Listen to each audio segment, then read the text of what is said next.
तो आज का सबसे पहला क्वेश्चन है, निम्नलिखित में से कौन ईमेल सर्विस प्रोवाइडर नहीं है? जल्दी से बताइए इस क्वेश्चन का राइट आंसर क्या होगा। याहू, स्काइप, माइक्रोसॉफ्ट आउटलुक या फिर जीमेल। निम्नलिखित में से कौन ईमेल सर्विस प्रोवाइडर नहीं है? तो इस क्वेश्चन का राइट आंसर हो जाएगा ऑप्शन बी, स्काइप।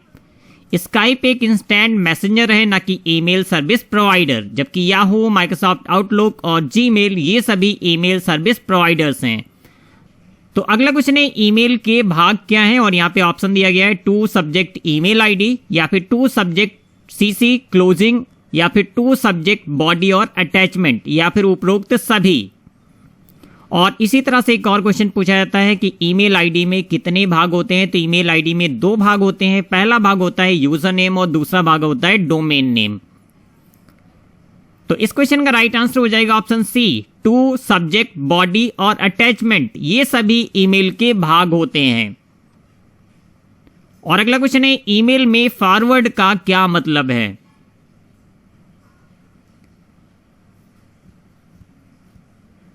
तो जब आपके पास कोई मेल आता है और उस ईमेल को आप किसी दूसरे रेसिपेंट के पास भेजना चाहते हैं तो उसका मतलब होता है फॉरवर्ड।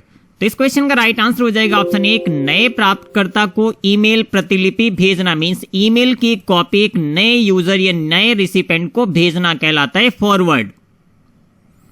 और अगला क्वेश्चन है, आपके द्वारा भेजा गया ईमेल आमतौर पर किस स्थान पर संग्रहित मींस स्टोर किया जाता है? जब आप किसी को ईमेल सेंड करते हैं तो वो आमतौर पर कहां पर स्टोर होता है? आपके आउटबॉक्स फोल्डर में, या फिर आपके इनबॉक्स फोल्डर में, या फिर आपके भेजे गए आइटम फोल्डर में, या फिर आपके स्पैम फोल्डर में।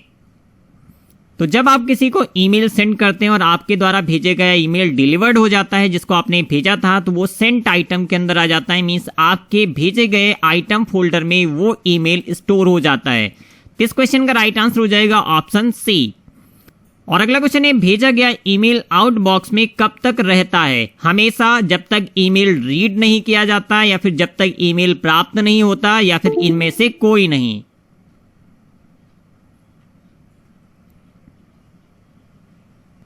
तो ईमेल में आउटबॉक्स एक ऐसा फोल्डर होता है, अगर आप किसी को मेल सेंड करते हैं वो मेल जब तक डिलीवर्ड नहीं होता है तब तक वो आउटबॉक्स के अंदर रहता है। जैसे ही वो ईमेल उसे डिलीवर्ड हो जाता है, मींस उसे रिसीव हो जाता है, वो आउटबॉक्स से सीधे मूव होके आ जाता है सेंट आइटम के अंदर या सेंट बॉक्स के अंदर। तो इस क्वेश्चन का राइट आंसर हो जाएगा ऑप्शन सी, जब तक ईमेल प्राप्त नहीं होता है तब तक वो आउटबॉक्स के अंदर रहता है। जैसे ही ईमेल प्राप्त हो जाता है जिसको आपने भेजा है, वो ऑटोमेटिकली आउटबॉक्स से sent item mean sent box के अंदर मूव हो जाता है। और अगला क्वेश्चन है, क्या होता है जब आप एक ईमेल संदेश के लिए रिप्लाई ऑल करते हैं? तो अक्सर आपने देखा होगा जब आपके पास कोई मेल आता है और मान लीजिए उस ईमेल को कई अलग अलग लोगों को भेजा गया होता है और वही सेम मेल आपके पास भी आता है, तो वहां पे दो ऑप्शंस आपको दिखाई पड़ते हैं, एक होता है रिप्लाई और दूसरा ऑप्शन होता है रिप्लाई टू ऑल। तो रिप्लाई का मतलब है जिसके द्वारा वो ईमेल आपको डायरेक्ट भेजा गया है उसको अगर आप सिर्फ उसी को रिप्लाई करना चाहते हैं तो आप रिप्लाई पे क्लिक करेंगे और उसमें जितने भी ईमेल आईडी जुड़े हुए हैं, जैसे कि कुछ आईडी सीसी में हो सकते हैं,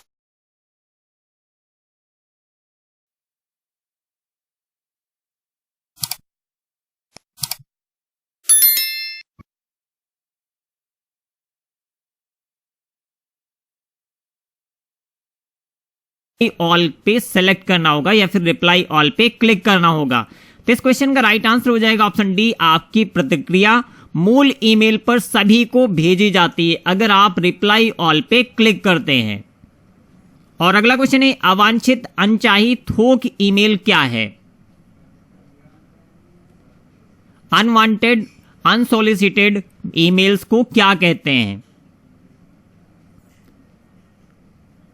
यहां से एक और क्वेश्चन पूछा जाता है जैसे कि यूसीई क्या है या यूसीई का मतलब क्या है? तो यूसीई का फुल फॉर्म होता है अनसोलिसिटेड कॉमर्शियल ईमेल, जिसको हम स्पैम ईमेल के नाम से भी जानते हैं। तो इस क्वेश्चन का राइट आंसर हो जाएगा ऑप्शन बी, जो अनवांटेड या फिर अनसोलिसिटेड ईमेल्स होते हैं उनको हम स्पैम मेल के नाम से जानते हैं। तो इस क्वेश्चन का राइट आंसर है ऑप्शन बी।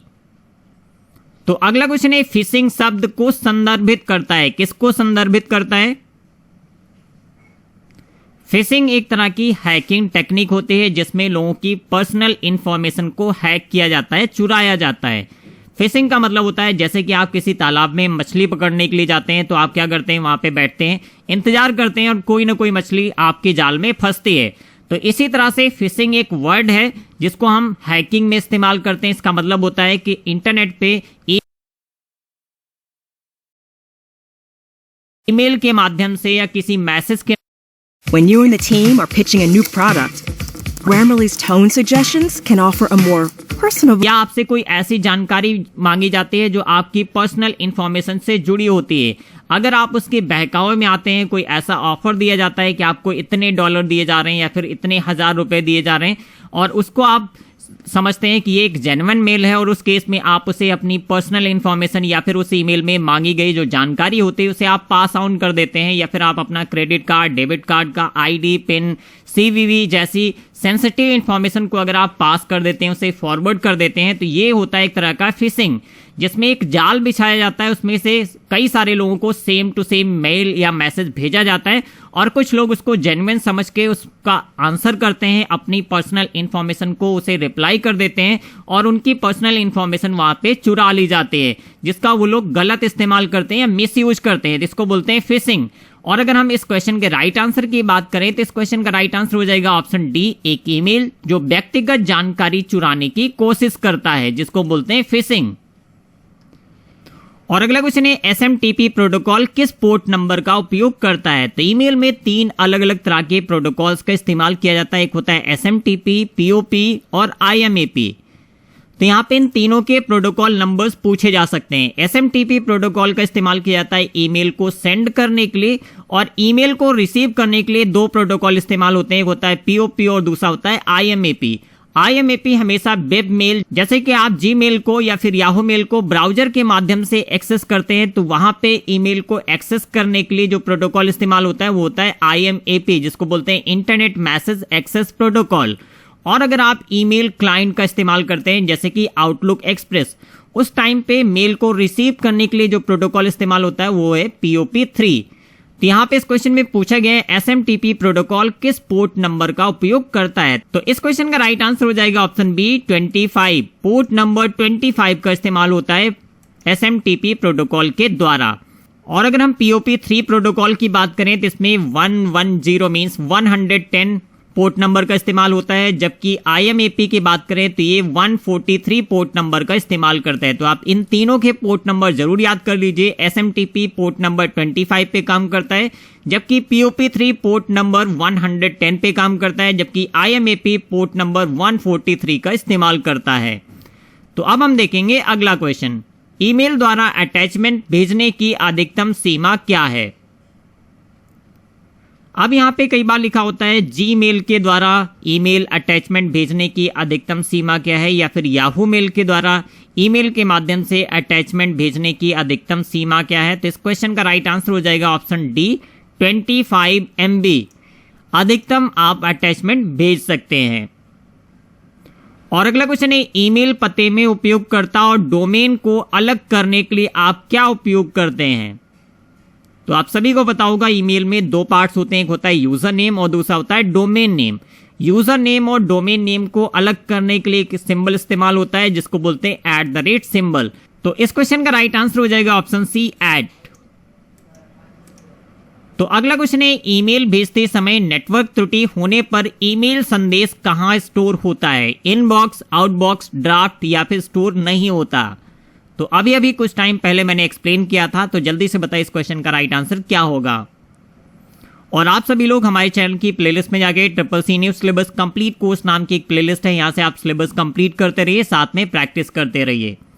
और प्रैक्टिस करने के लिए आप हमारी वेबसाइट GyanXP.com पे विजिट कर सकते हैं। यहाँ पे आपको CCC news syllabus, model paper, mock test, video lectures, study material सारी चीजें इस वेबसाइट पे अवेलेबल है, तो आप यहाँ से कंप्लीट CCC की तैयारी कर सकते हैं।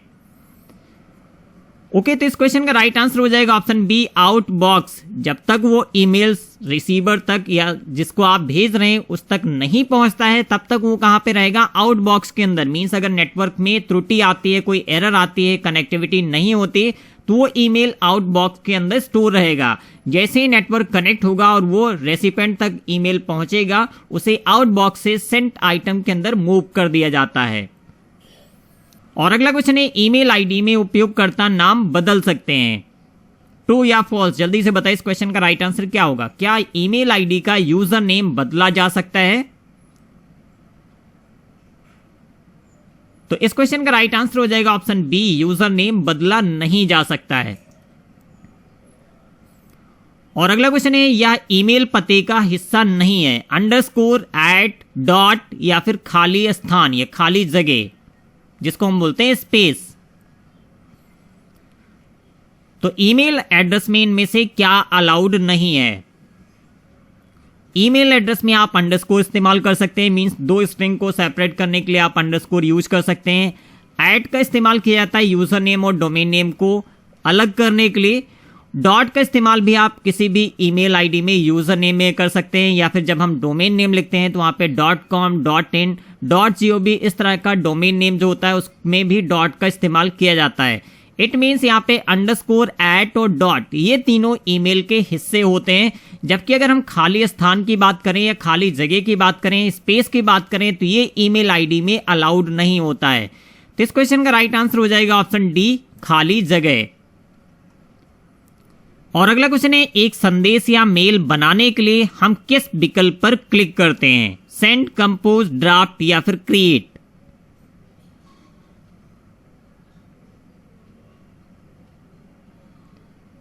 अब यहां से एक और क्वेश्चन पूछा जा सकता है, जैसे कि जब आप कोई ईमेल कंपोज करते हैं और आप उसे किसी को नहीं भेजते हैं, कंपोज करने के बाद आप उसे छोड़ देते हैं, तो वो ईमेल कहां पे स्टोर होगा?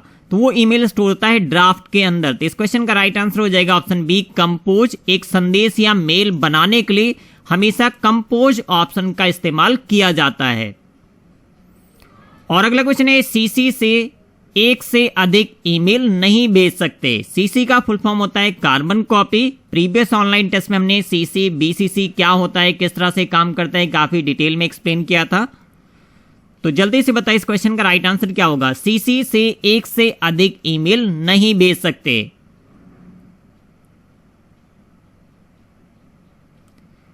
तो देखिए यहां पे रेसिपेंट एड्रेस टाइप करने के लिए, रेसिपेंट ईमेल आईडी टाइप करने के लिए तीन अलग अलग तरह के ऑप्शन होते हैं। सबसे पहला ऑप्शन होता है टू, फिर उसके बाद होता है सीसी, फिर उसके बाद होता है बीसीसी। तो एक क्वेश्चन मैं आप सभी को दे रहा हूं, आप लोग कमेंट बॉक्स में बताइएगा। मान लीजिए हम कुछ लोगों को ईमेल सेंड करना चाहते हैं और हम सिर्फ सीसी और बीसीसी में उनके ईमेल को टाइप करते हैं, और टू वाला जो फील्ड होता है उसमें कोई भी ईमेल आईडी टाइप नहीं किया जाता है। तो क्या हम उस ईमेल को भेज सकते हैं? कमेंट बॉक्स में जरूर बताइएगा। इसको आप प्रैक्टिकली खुद से करके देखिएगा अगर आपको इस क्वेश्चन का राइट आंसर नहीं पता है, और इसको हम अगले ऑनलाइन टेस्ट में बताएंगे इसका क्या मतलब होता है, क्यों नहीं जाता है या क्यों जाता है। ओके, तो इस क्वेश्चन का राइट आंसर हो जाएगा ऑप्शन बी, फॉल्स। आप सीसी में मल्टीपल ईमेल आईडीज टाइप कर सकते हैं। अब यहां से एक और क्वेश्चन पूछा जा सकता है कि एक बार में अधिकतम आप कितने लोगों को ईमेल भेज सकते हैं? तो एक बार में आप मैक्सिमम 500 लोगों को एक साथ ईमेल सेंड कर सकते हैं। और अगला क्वेश्चन है जीमेल का संस्थापक कौन है?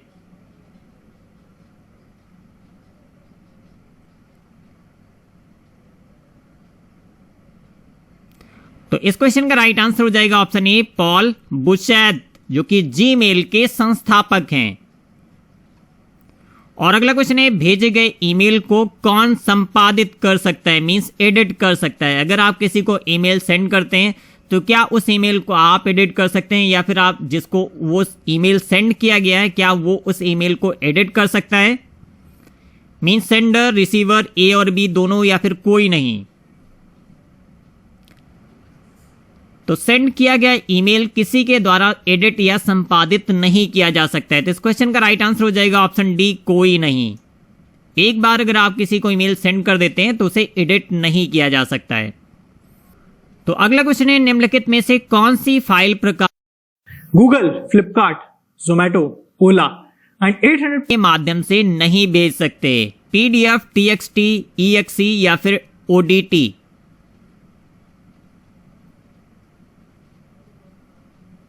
तो इस क्वेश्चन का राइट आंसर है option C, EXE. Executable file को ईमेल के माध्यम से नहीं भेजा जा सकता है। लेकिन एक तरीका होता है जिससे आप ईमेल के माध्यम से exe फाइल को भी भेज सकते हैं। आपको क्या करना होगा, इसे जिप फोल्डर के अंदर डालना होगा, जिप करना होगा, उसके बाद आप exe फाइल को भी भेज सकते हैं। लेकिन आप डायरेक्ट अगर exe फाइल को अटैच करते हैं ईमेल में तो आप उसे सेंड नहीं कर सकते हैं। ऐसा इसलिए होता है सिक्योरिटी रीजन से, क्योंकि कुछ वायरस होते हैं जो exe फॉर्मेट में होते हैं। तो अगर आप इस तरह की कोई फाइल अटैच करते हैं तो ईमेल सिस्टम उसे अलाउ नहीं करता है। और अगला क्वेश्चन है, पहला ईमेल कब भेजा गया था? तो सबसे पहला ईमेल रे टॉमलिंसन के द्वारा भेजा गया था 1971 में। काफी पॉपुलर क्वेश्चन है, कई बार ईयर पूछा जाता है, कई बार इनके डेवलपर के नाम पूछे जाते हैं, या फिर पूछा जाता है पहला ईमेल किसके द्वारा भेजा गया था। तो इस क्वेश्चन को घुमा फिरा के कई अलग अलग तरह से पूछा जाता है। तो यहाँ पे पूछा गया है पहला ईमेल कब भेजा गया था, तो इस क्वेश्चन का राइट आंसर हो जाएगा ऑप्शन सी 1971। रे टॉमलिंसन के द्वारा सबसे पहला ईमेल भेजा गया था। और अगला क्वेश्चन है, दो दोस्तों का एक समान ईमेल पता हो सकता है?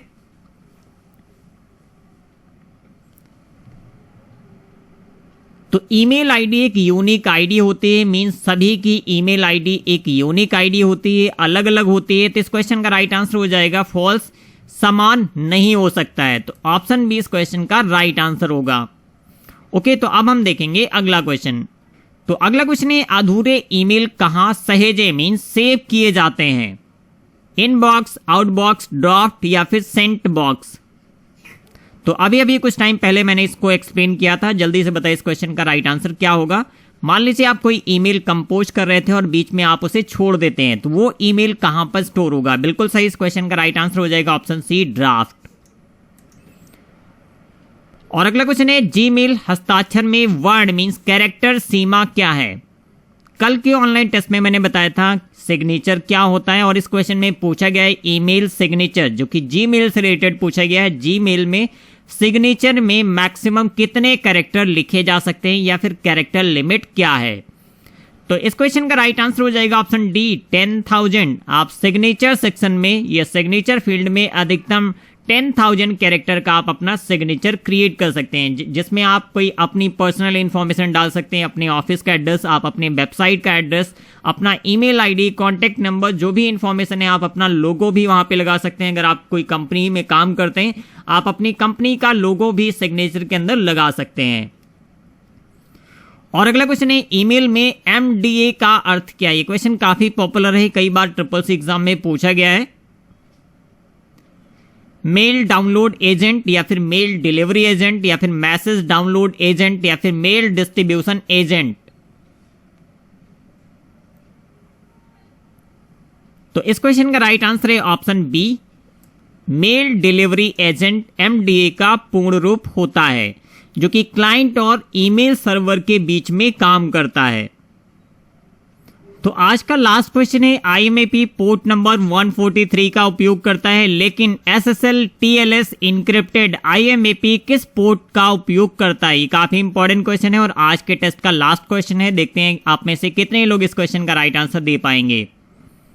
अब यहां से कई सारे क्वेश्चंस बन सकते हैं, जैसे कि IMAP के बारे में पूछा गया, इसी तरह से POP के बारे में पूछा जा सकता है, और यहां से SSL और TLS के फुल फॉर्म भी पूछे जा सकते हैं। तो SSL का फुल फॉर्म होता है सिक्योर सॉकेट लेयर, और TLS का फुल फॉर्म होता है ट्रांसपोर्ट लेयर सिक्योरिटी। ओके, तो इंक्रिप्टेड IMAP पोर्ट नंबर 993 का उपयोग करता है। तो इस क्वेश्चन का राइट आंसर हो जाएगा ऑप्शन सी 993। और अगर यहाँ लिखा होता तो इस क्वेश्चन का राइट आंसर हो जाता 995, मींस POP पोर्ट नंबर 110 का इस्तेमाल करता है, जबकि SSL और TLS इंक्रिप्टेड POP किस पोर्ट नंबर का इस्तेमाल करेगा? 995। ये क्वेश्चन काफी इंपॉर्टेंट है, आप चाहें तो इसका स्नैपशॉट ले लीजिए। तो ये आज के टेस्ट का लास्ट क्वेश्चन था। उम्मीद करते हैं इससे काफी